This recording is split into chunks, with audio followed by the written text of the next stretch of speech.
دین اسلام نہیں انل منکر کا دین بھی ہے اور امر بالمعروف کا دین بھی ہے. وہ آپ کو برائی سے روکتا بھی ہے، پھر اچھائی کا راستہ بھی بتاتا ہے. ایک چھوٹا سا واقعہ، پھر میں اپنے ٹاپک کی طرف جاؤں تاکہ آپ کا ذہن بھی میری طرف زیادہ کیا ہو جائے، متوجہ ہو جائے. دیکھیے، ایک ہے انسان بغیر اسٹڈی کیا، ہماری ایک نیچر میں چیز بن گئی، ہم کس چیز کے پیچھے ہیں؟ شارٹ کٹس کے پیچھے ہیں نا. پورا سال میں نے پڑھا نہیں، لیکن کہتے ہیں مولانا کوئی ذکر ہے، کوئی ورد ہے کہ آج کل ایگزام ہے اور کل میں نمبرز 100 کے 100 لوں. Is it possible? آپ ایک زیارت عاشورہ پڑھ کے، ہمارے ایک دوست تھے تو وہ جب مین ایگزام ہوتا تھا تو کوئز میں ہوتا تھا نا، 4 آپشن آتے تھے، تو باہر نکلا، میں نے کہا ایگزام کیسا ہوا؟ کہ انشاءاللہ مولانا اچھا ہوگا. کیسے اچھا ہوگا؟ کہ بس ہر پہ میں استخارہ نکالتا تھا، یہ لگاؤں وہ لگاؤں، جس پہ اچھا آتا تھا میں اس پہ کیا کرتا تھا؟ استخارہ لگا کے، اور بس امید ہے انشاءاللہ پروردگارہ کیا دے گا. یہ خیانت ہے. ہاں کہ مولانا میرا بیٹا نافرمان ہے، نشہ کرتا ہے، بات نہیں سنتا، کوئی ذکر بتائیں، کوئی ورد بتائیں کہ بیٹا کیا ہو جائے؟ سیدھے راستے پر آ جائے. ہم نے کہا وردوں سے اولادیں سیدھے راستے پر نہیں آتی. اذکار کا اپنا اثر ہے. تفسیر برہان آپ پڑھیں، اس میں ہر سورت کی ابتدا میں انہوں نے لکھا ہوا کس سورت کے پڑھنے سے کیا ہوتا ہے. کچھ چینجنگز کا تعلق انٹرنل ہوتا ہے، کچھ مسائل کا تعلق ایکسٹرنل ہوتا ہے، جس کا میں ذکر کروں گا. ایون جو بیماریاں ہمیں ہوتی ہیں، کئی ایسی بیماریاں ہوتی ہیں، آپ لاکھ ڈاکٹرز کے پاس جاتے ہو، آپ ٹھیک نہیں ہوتے ہو، حکیموں کو دکھاتے ہو، آپ ٹھیک نہیں ہوتے ہو، کیونکہ اس کا تعلق آپ کے بدن سے نہیں ہوتا. اب کہا نا وما خلقت الجن والانس الا لیعبدون، انسان اور دوسری مخلوق کیا ہے؟ جنات بھی تو موجود ہیں. کئی اوقات غیبی اثرات آپ کے بدن پر ہوتے ہیں. کئی ایسے مریض ہم نے دیکھے، لاکھ علاج کروا دیا، ڈاکٹر کہے ہم جتنے ٹیسٹ کر رہے ہیں کوئی مسئلہ ہی نہیں ہے، لیکن خاتون بیمار پڑی ہے، جناب بیمار ہیں، ہر ہفتے میں ہاسپٹل جا رہے ہیں، ڈرپس لگ رہی ہیں، ڈاکٹر کہہ رہے ہیں ہمیں سمجھ نہیں آ رہا، پوری باڈی کو اسکین کر دیا، کہیں پہ کوئی مسئلہ نہیں ہے، لیکن جناب پھر بھی کیا پڑ جاتا ہے؟ بیمار پڑ جاتا ہے. یہاں پہ معصوم، اب یہاں پہ ادعیہ، یہاں پہ حرص، یہاں پہ پھر معصوم کی وہ دعا، کبھی کبھی ایک نظر بھی انسان کو کیا کر دیتی ہے؟ تباہ ہو برباد کر دیتی ہے. اسپیشلی آپ لوگ جو پہاڑوں میں رہتے ہیں، یہاں پہ انسان کی باڈی پر، روح پر اثرات بہت زیادہ ہوتے. اب ان اثرات سے کیسے بچا جائے، یہ ایک مفصل باب ہے اہل بیت علیہ الصلوۃ والسلام کے، کہ چند چیزیں میں آپ کو بتاؤں گا. اگر بیسکس کا انسان خیال رکھے تو انسان کی روح بھی بچ سکتی ہے، انسان کا بدن بھی بچ سکتا ہے. ہمارے ایک مولانا تھے قم میں، تقریباً کوئی 17-18 سال پڑھے. کہتے مولانا پڑھنے کے بعد میں پاکستان کے ایک شہر ہے بکھر، وہاں پہ گیا. پورے شہر میں اعلان ہوا کہ بھائی ایران سے بہت بڑا مولوی آیا ہے، 18 سال تعلیم دین حاصل کرنے. کہ سارے محلے کی خواتین ڈیلی مسجد آتی، کوئی کھانا لے کے آتی، کوئی کیا لے کر آتی. مولانا ہمیں بڑی خوشی ہے کہ آپ ایران سے اتنا بڑا عالم پڑھ لکھ کر آیا ہے. کہ اب ہم جتنے بھی غیر شیعہ ہیں سب کا منہ بند کر سکتے ہیں. انہوں نے کہا کیسے؟ کہ ہمیں گھر میں جو بھی مسئلہ ہوتا تھا ہمیں مجبوراً ان مولویوں کے پاس جانا پڑتا تھا، اب ہم کس کے پاس آئیں گے؟ آپ کے پاس. مولانا خوش ہو گئے. بھائی پہلے وضو کا مسئلہ ہوگا تو وہاں جاتے ہوں گے، غسل کا مسئلہ ہوتا ہوگا تو وہاں جاتے ہوں گے، قرآن کی تجوید کا مسئلہ ہوگا وہاں جاتے ہوں گے. مولانا نے کہا میں موجود ہوں، کوئی بھی شرعی مسئلہ ہو، فقہی مسئلہ ہو، توضیح المسائل کا مسئلہ ہو، میں یہاں پر ہوں. آپ کے ساری پرابلمز کو کیا کیا جائے گا؟ سولو کیا جائے گا. اب بتاؤ پرابلمز کیا ہیں؟ تو ایک خاتون اٹھی اور کہا کہ مولانا میرے گھر میں میری ساسو ماں مجھ سے بڑا لڑتی ہے، صبح سے شام تک میرا جینا حرام کر دیا. مولانا صبح اٹھتی ہے لڑنا شروع کرتی ہے، پھر 4 ظاہرے لڑتی ہے تو مجھے بھی جواب دینا پڑتا ہے، پھر لڑائی، پھر برتن ٹوٹتے ہیں، شور شرابہ. مولانا سکون تباہ و برباد کر کے رکھا. ہمیں خوشی ہے کہ آپ اتنے بڑے پڑھے لکھے عالم آئے ہو، مولانا کوئی ایسا تعویذ دو.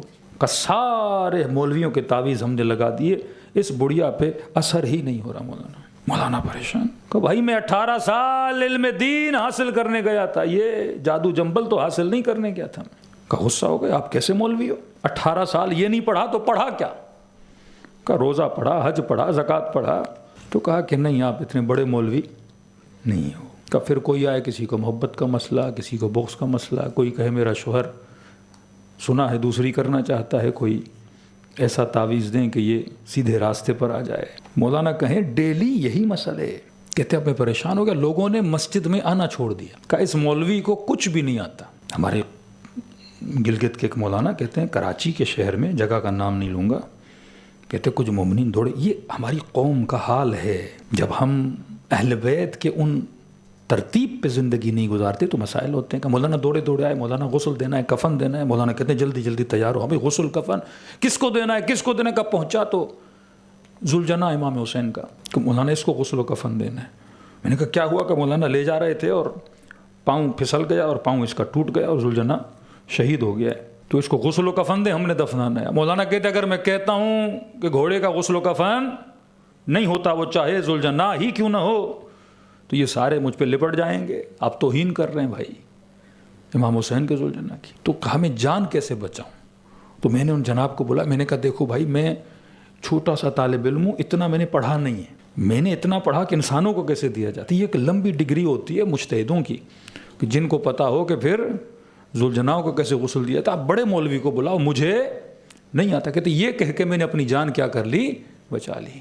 یہ مولانا کہتے اگر میں اسی طرح چلتا رہتا تو گاؤں میں کوئی نہیں آتا میرے پاس۔ پھر چھٹے امام کی حدیث پڑھی، کلم الناس بقدر عقولہم، لوگوں سے اتنی بات کرو جتنی لوگوں کی کیا ہے، عقل ہے۔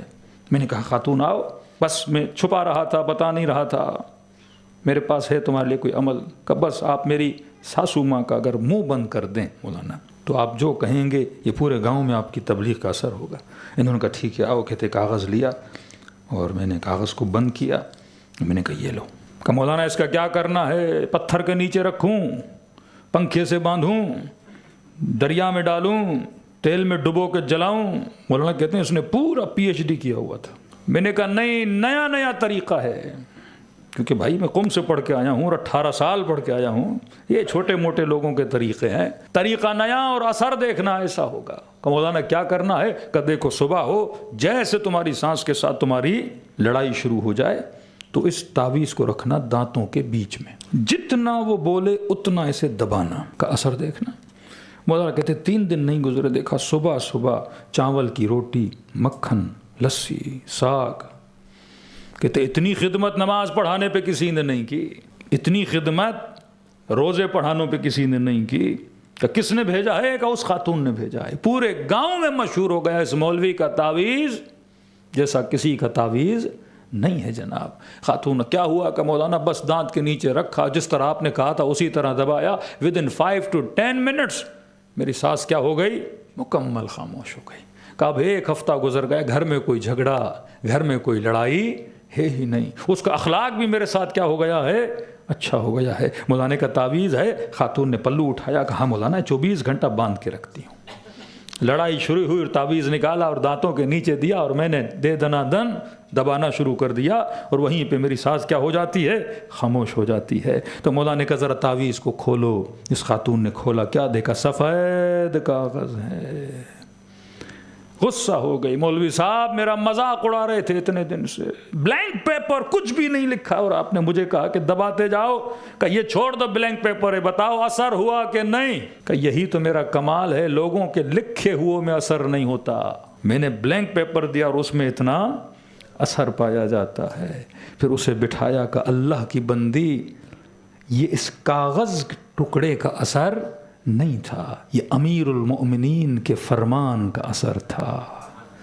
اگر شروع دن سے اہل بیت کے فرمان پہ عمل کرتی تمہارے گھر میں کبھی جھگڑا نہیں ہوتا۔ کہ کون سا امیر المؤمنین فرمان کا؟ مولا فرماتے جب بھی 2 لوگوں میں جھگڑا ہو تو عقل مند کیا کرے؟ بہترین کام یہ ہے خاموشی اختیار کرو۔ قرآن وَإِذَا خَاطَبَهُمُ الجَّاهِلُونَ قَالُوا سَلَامًا۔ کہ بہترین جھگڑے لڑائی میں بولا نہ کرو، ایک جملہ تم بولو گے، 2 جملے وہ بولے گا، 4 جملے وہ بولے گا، لڑائی ہاتھا پاتی اور خونم خون ماحول ہو جائے گا۔ فرمایا بہترین لڑائی میں کام کیا ہے؟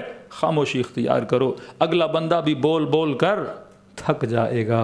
امام حسن کو ایک بندہ آیا، گالیاں دینے لگا، امیر المومنین کی توہین کرنے لگا۔ صحابی کہتے ہیں ہمیں اتنا غصہ تھا کہ ابھی اس کا سر قلم کر دیں اور امام حسن کے قدموں میں گرا دیں۔ کہ آگے بڑھنا چاہتے تھے، بڑے سکون سے امام حسن نے فرمایا کیا ہو جاؤ، خاموش ہو جاؤ، اسے بولنے دو، اسے بولنے دو، اس کے اندر کی جو بھڑاس ہے، جو آگ ہے، جو کینہ ہے، اسے نکال۔ کتنا بولے گا انسان؟ کہتے 2 گھنٹہ بول بول کے تھک گیا، یہاں تک اس کے منہ کا پانی خشک ہو گیا۔ جب تھک گیا تو امام حسن نے کہا اے میرے برادر مسلم، لگتا ہے تجھے پیاس لگی ہے، اور امام نے ایک گلاس پانی کا پلایا کہ اور بھی بولنا ہے تو حسن کو بول دے، جو کچھ تیرے دل میں ہے خالی کر دے۔ جب اس نے سب خالی کر دیا پھر امام نے فرمایا لگتا ہے مسافر ہو، اگر رہنے کے لیے جگہ چاہیے میں تجھے گھر دینے کے لیے تیار ہوں، اگر پیسوں کی ضرورت ہے سفر میں پیسے دینے کے لیے تیار ہوں، اگر سواری تیرے پاس نہیں ہے سواری دینے کے لیے تیار ہوں۔ کہنے لگا حسن ابن علی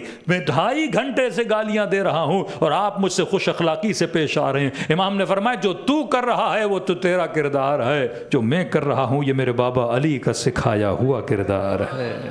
پہلے جب یہ بوڑھی خاتون بولتی تھی یہ جواب دیتی تھی۔ دیکھیے ایک بال ہے نا، آپ جتنا اسپیڈ سے دیوار پہ مارو گے اتنی جلدی واپس آئے گا۔ ہر جھگڑے میں یہی ہوتا ہے، لیکن اگر انسان فوراً کیا ہو جائے، خاموش ہو جائے، تو جھگڑا وہیں کیا ہو جاتا ہے، خاموش ہو جاتا ہے۔ یہ وہ ٹیکنکس آف اہل البیت تھیں، یہ وہ فرمائشات اہل بیت علیہ الصلوۃ والسلام تھی جو تولا اور تبرہ کو سمجھنے کے بعد انسان کی زندگی میں آتے ہیں۔ تو دین کا مطلب صرف نماز اور روزہ نہیں ہے۔ معصوم نے پوچھا مولا گھر میں جھگڑے ہیں، شوہر کو کیسا ہونا چاہیے، بیوی کو کیسا ہونا چاہیے؟ معصومین نے مثالیں دیں۔ امام فرمائے مومن یہ بتا جب بارش ہوتی ہے تو کیا چپلوں کے ساتھ گھر جاتے ہو؟ کہ نہیں مولا میں چپلوں کو باہر رکھتا ہوں، چپل اتار کے گھر کے اندر جاتا ہوں۔ کہ مرد کو اس طرح ہونا چاہیے، جب رات کو گھر جاؤ، آفس کا کام، بزنس کے لاکھ مسائل، گاڑی کا ایکسیڈنٹ ہوا، لاکھ لوگوں سے جھگڑا ہوا، فرمائے سارے کچڑے کو اس چپل کی طرح گھر کے باہر رکھ کر اپنے مائنڈ کو کلین کر کے اور صاف کر کے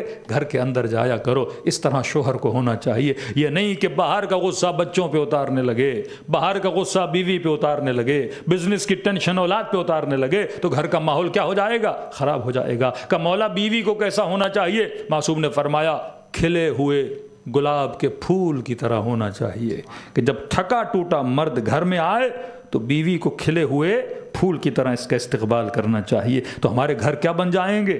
باغ و بہشت بن جائیں گے، جنت بن جائیں گے، اگر انسان اسی طرح اہل بیت کی تعلیمات کو اپنی زندگی میں نازل کرتا ہے۔ تو یہی ہے ربنا آتنا فی الدنیا حسنہ وفی الآخرۃ حسنہ۔ صلوات پڑھے محمد و آل محمد۔